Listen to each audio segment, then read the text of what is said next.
స్వర్గీయ శ్రీ సర్దార్ వల్లభాయ్ పటేల్ గారి జన్మదినాన్ని పురస్కరించుకొని ఏక్తా దివాస్ అని రామగుండం కమిషనరేట్ పరిధిలో ఈరోజు రన్ నిర్వహించడం జరిగింది. అందుకు నన్ను ఇన్వైట్ చేసినందుకు మనస్ఫూర్తిగా పోలీస్ డిపార్ట్మెంట్ వారికి, సిపి గారికి మనస్ఫూర్తిగా ధన్యవాదాలు. ఈ రన్లో పాల్గొన్న డిపార్ట్మెంట్ వారికి, స్థానికులకి మరొకసారి అభినందనలు. ముఖ్యంగా సర్దార్ వల్లభాయ్ పటేల్ గారి గురించి చెప్పాలంటే రజాకార్ మూవ్మెంట్ని విచ్ఛిన్నం చేసి ఒక స్వంత రాష్ట్రంగా ఇంత దేశానికి స్వాతంత్రం వచ్చినా మనకు స్వాతంత్రం రాలేదు. దానికి మనకు స్వేచ్ఛా వాయువు పిలుచుకుని అవకాశించిన సర్దార్ వల్లభాయ్ పటేల్ గారికి మన తెలంగాణ ప్రజలు రుణపడి ఉండాలి.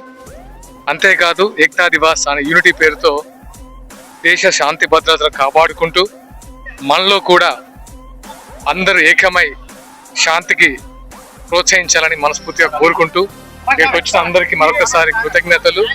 అండ్ ఏదైతే రామగుండం పరిసర ప్రాంతాల్లో శాంతి భద్రతలు పరిరక్షించుకుంటున్న పోలీస్ డిపార్ట్మెంట్ వారికి, ఇక్కడ ఉన్న స్థానికులకి, అంటే ఇలాగే మన శాంతి భద్రతలు పరిరక్షించుకుంటూ అందరం ఒక తాటి మీద నడుస్తూ ప్రజాస్వామ్యంగా ముందుకెళ్లాలని మనస్ఫూర్తిగా కోరుకుంటున్నాను. ముఖ్యంగా మీడియా మిత్రులందరికీ కూడా మనస్ఫూర్తిగా ధన్యవాదాలు. Thank you.